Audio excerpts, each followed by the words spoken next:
Well, hey guys, yeah, it is Sunday. We are going to start on the back hub on the passenger side and change out the lug nuts to do the Rover conversion. So hang around, let's get to it.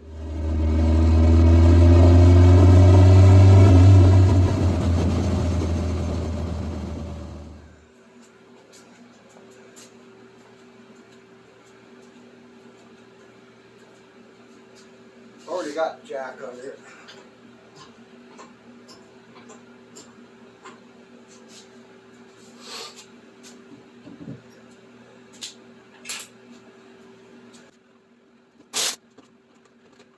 Come on.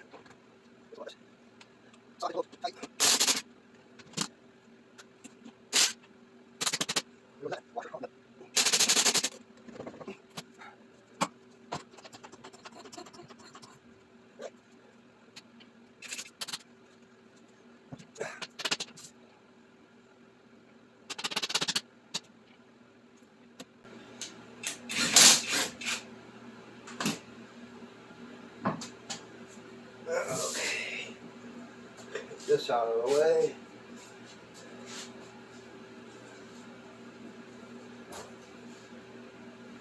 Yeah, I'll bring you guys over closer. Okay, I did pull the screw. I got it up there. You only need one. You really don't need them because the wheel holds the drum on. They use these for the factory when they're going along on the assembly line, so these don't fall off. That's all they're for. I may have to back off. Yes, I will. I'll have to get in there and back off the adjustment, which I don't have the right size wrench. So I'll be right back. Now, see if I can find it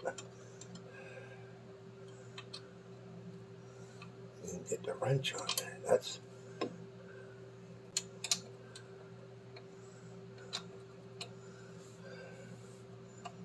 There it is. And whoop, shit.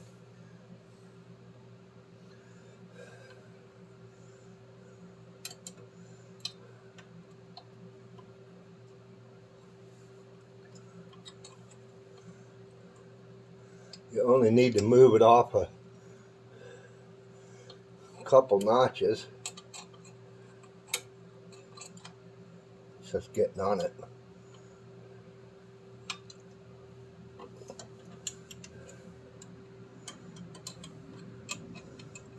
I think I went 2, 3, 4. Should be enough.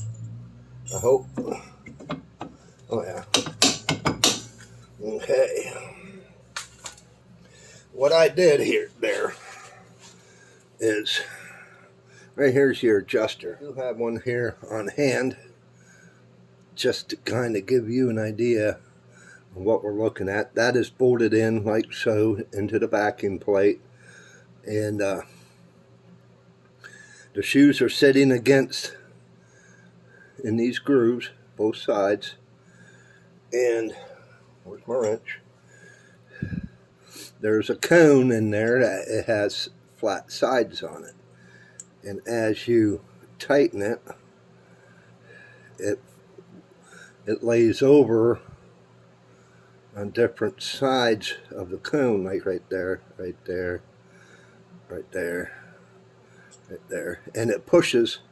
As you tighten it, it pushes these out to get your drums to the shoes. Kind of like it's an old school star adjuster, but as you can see, I'm pushing these out now, out of the edge, that before they were flush.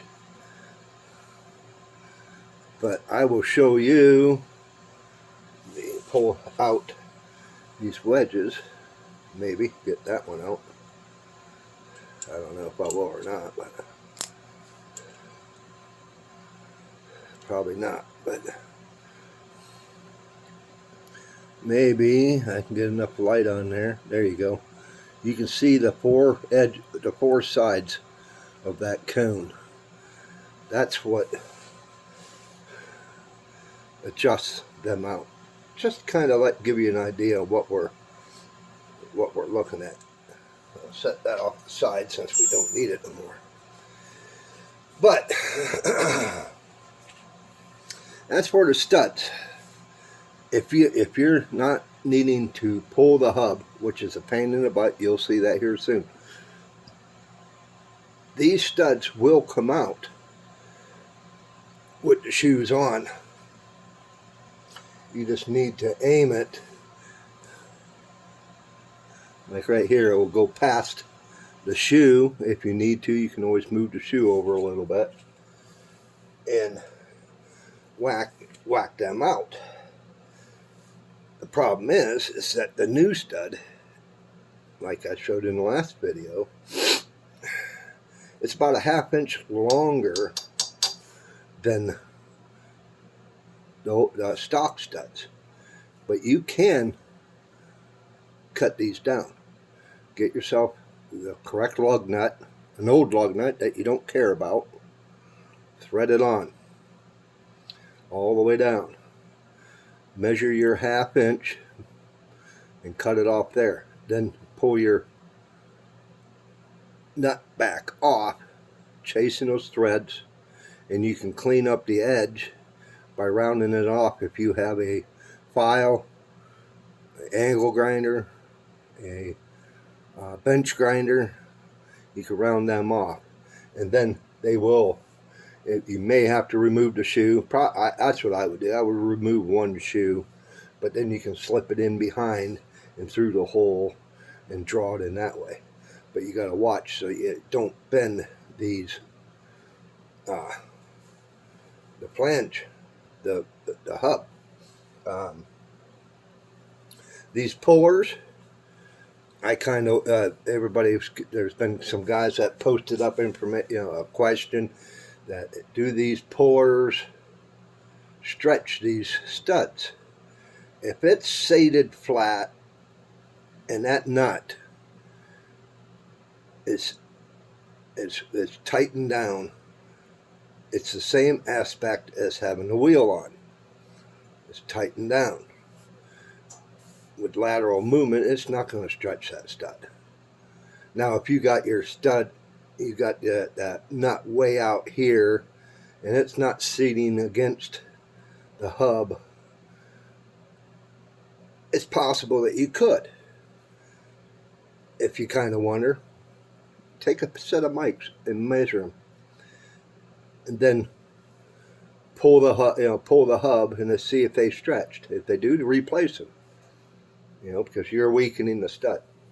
But we're going to pull this nut off.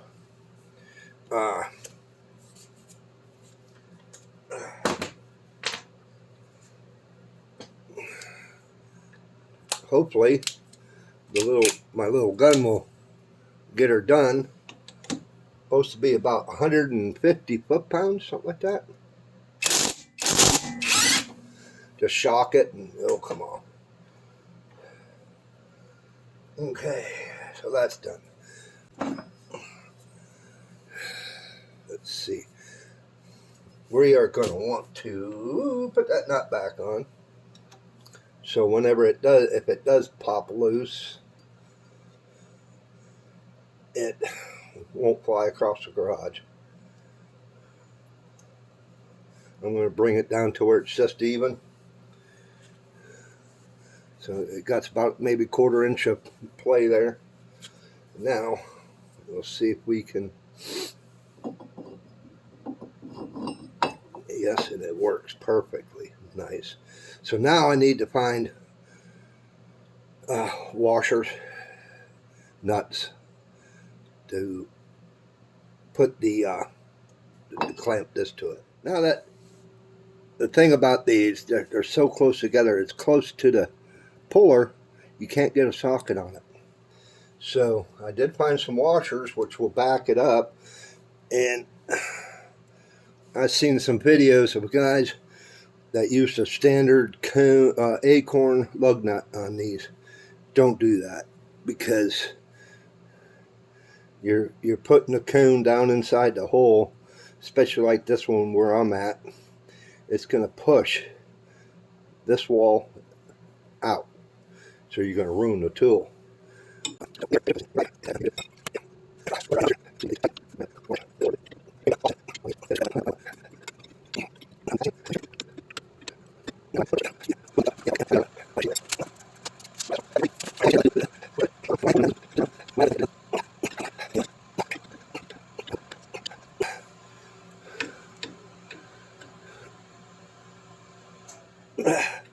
This one here, I feel I stripped it. I'm just going to leave it. Okay. So now, our next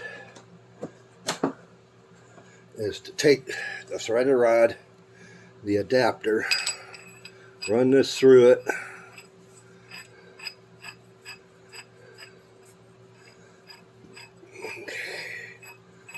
Like so. I probably should have cleaned the threads on it. A little gritty from the factory. So we're going to run that on there, and then I'm going to use this. Well, maybe I can't. Nope, I can't. Oh, that's for the hydraulic one, the hydraulic side. That's okay. So let's thread this in. Maybe a little bit of looby-dooby would have been the ticket.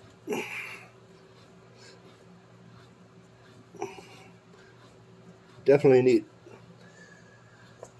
chase the thread, or not chase it, but clean them. As you see, I redid the whole suspension. You go back in my videos and you can see how it was done. Brand new shocks, bushings, brakes, hardware cylinders, adjusters, cable, brake, emergency brake cable, inner U-joint. But I never got around to doing these bearings, and I feel this one here is a little bit growly. I've been hearing it. Okay. Back that off just a hair. See if I can get this anymore.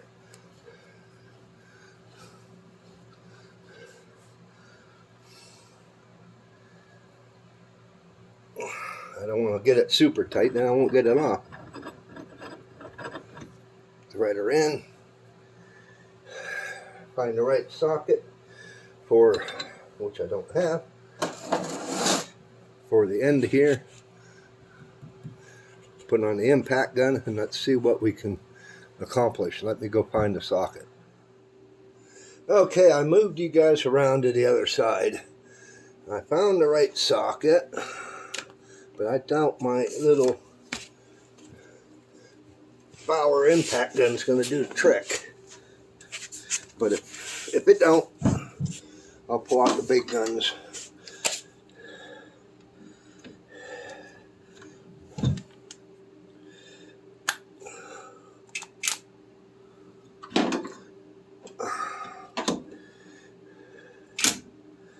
Wrong way.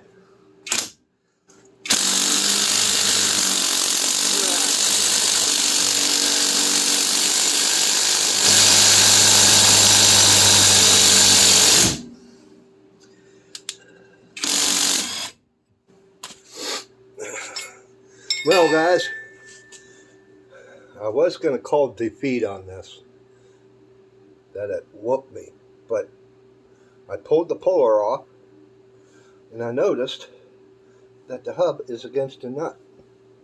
So, if you look, it is loose.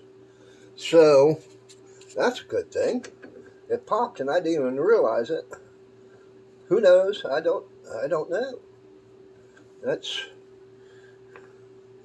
a good thing, I guess, huh? So, there we go. We got the hub out. So, and it don't look too dang bad. So that's a good thing. A little bit here, I'll show you got a little bit of grease around here where the seal would be. I'm going to clean all that up and see what the surface where the bearing rides, which is in real good shape. Nice and clean, no burrs at all.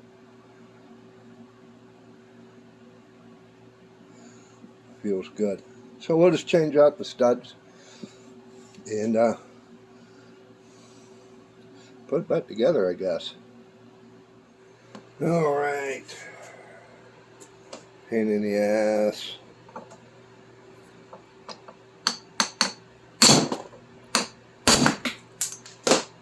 Forgot about that washer being there.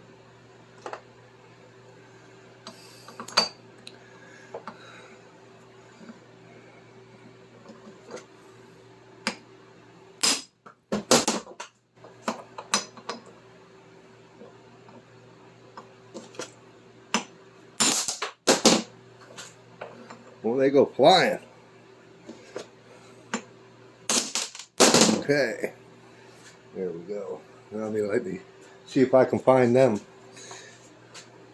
Probably off in the third dimension and never be seen again. Okay. Again, I got you set up to where you can kind of see it, where it will draw in. Let me loosen this up. Turn it a touch. That's what I like about that vise. A lot of adjustment.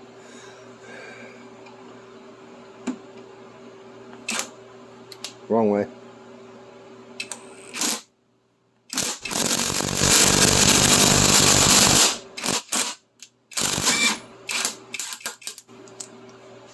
Okay.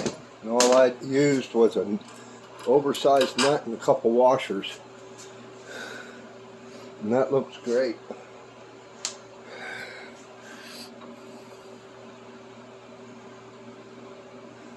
Just about had another guy post on a comment about the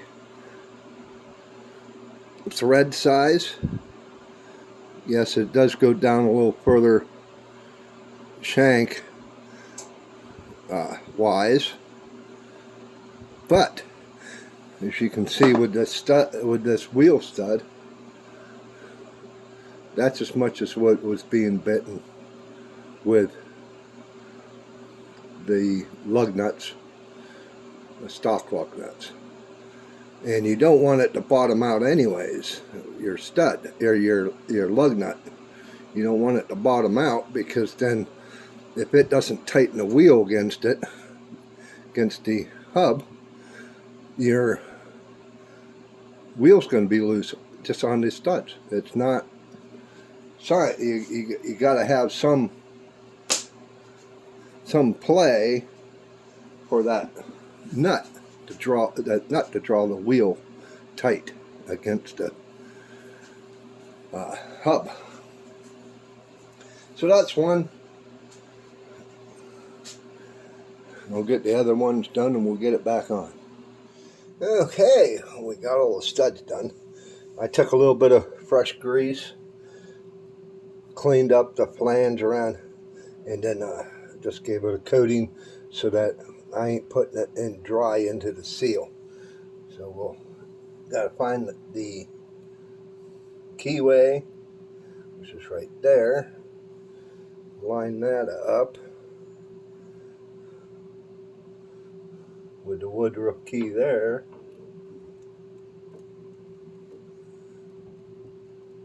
I think we got her. I cleaned up this, ouch. I cleaned up this the washer, spacer. It's a pretty thick washer. But I'm using the new nylock nut. The old one is pretty bad.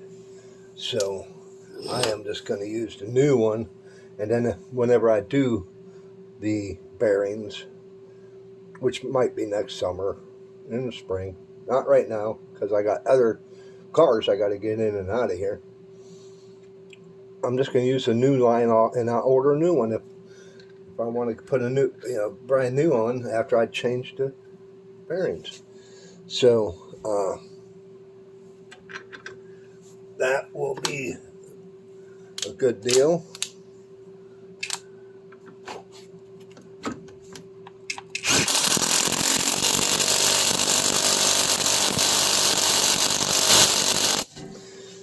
Now we reeked her down, but I'm still gonna set the torque, which this gun, I think it says it's like 180 foot-pounds of forward torque, but we're still going to torque this when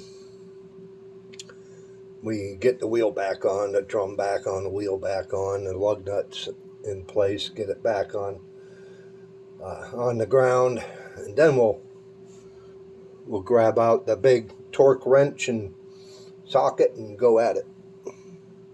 But that's that part. Now you want to line up your hole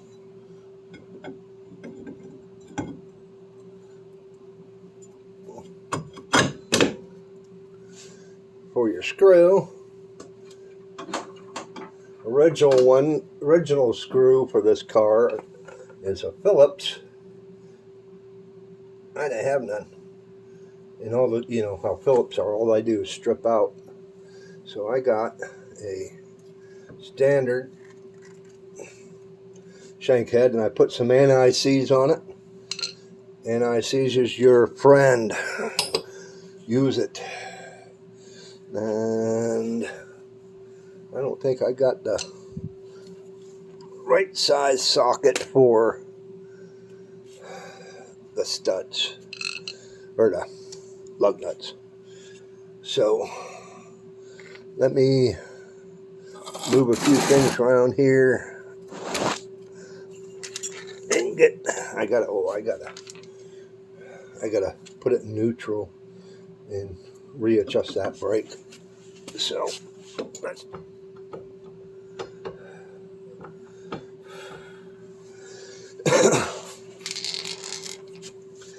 and you want to get it tight to where, now which way do I need to go? This way. Tighten it to where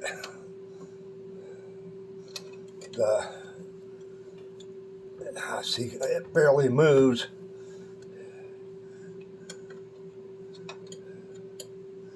And when I tighten it, when I put it together, I tighten it down to where I couldn't move it like that. And then I back it off one notch, see what it does. Right there. She moves. Go back up a flat. There's a flat. Just barely moves. And that's where I left it. And it worked fine. Worked great. All summer. So that's set. Now let's get the tire in place. Socket that I need.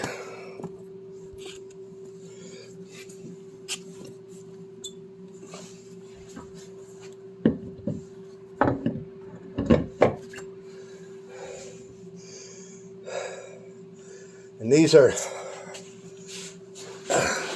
hub-centric wheels. Get that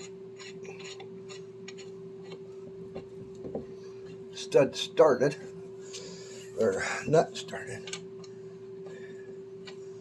One exactly across from it.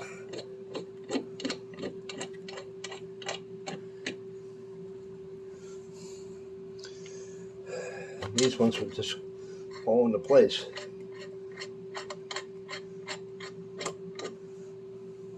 Now I gotta go dig up that socket.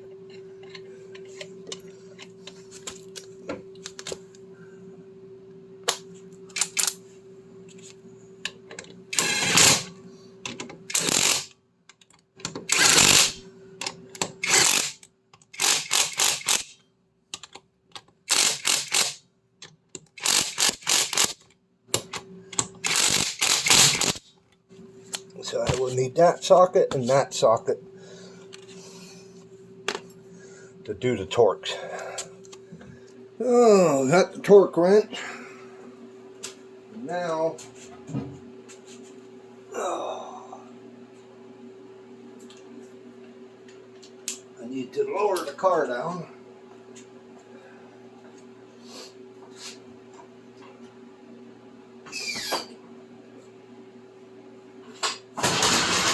Yes, they do angle like that because it's an independent.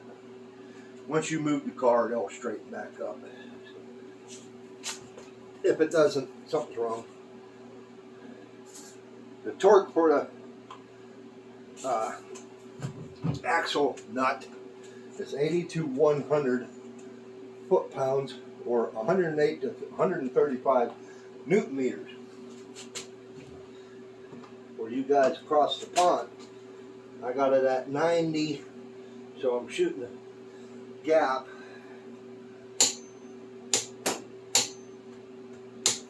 So the torque gun did a good job on that.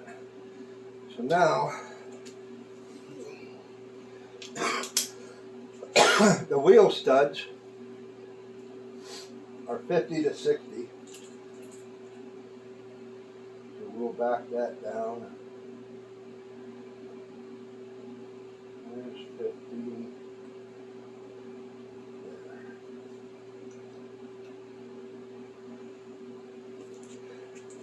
Then we'll torque the nuts.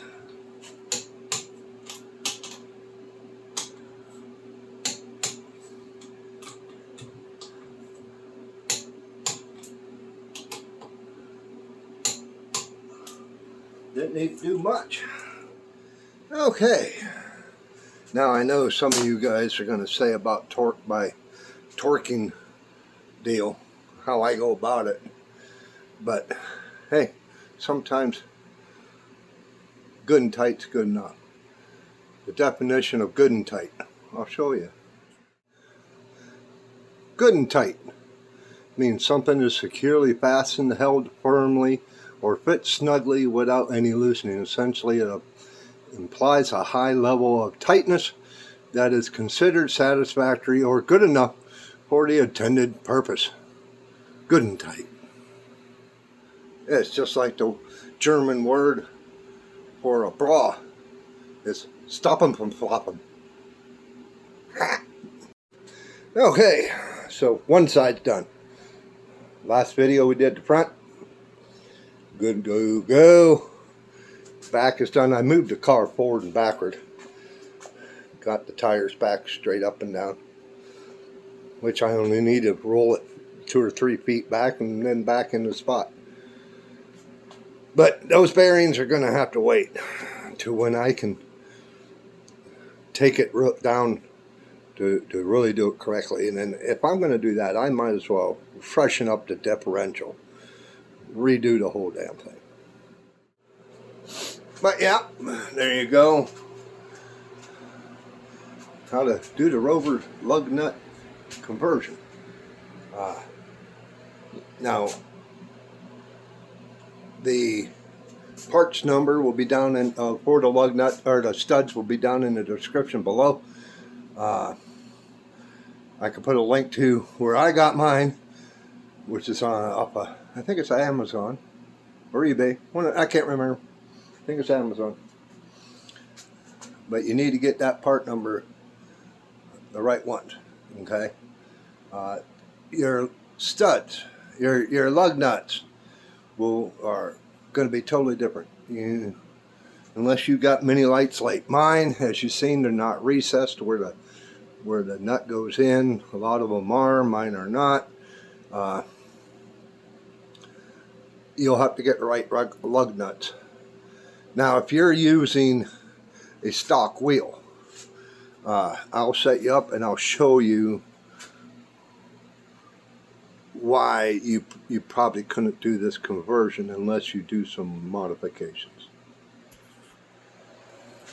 These are this is a stock wheel that came with my Spitfire.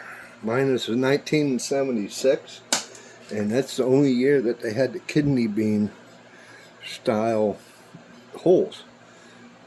I guess a lot of guys try to get these, but okay.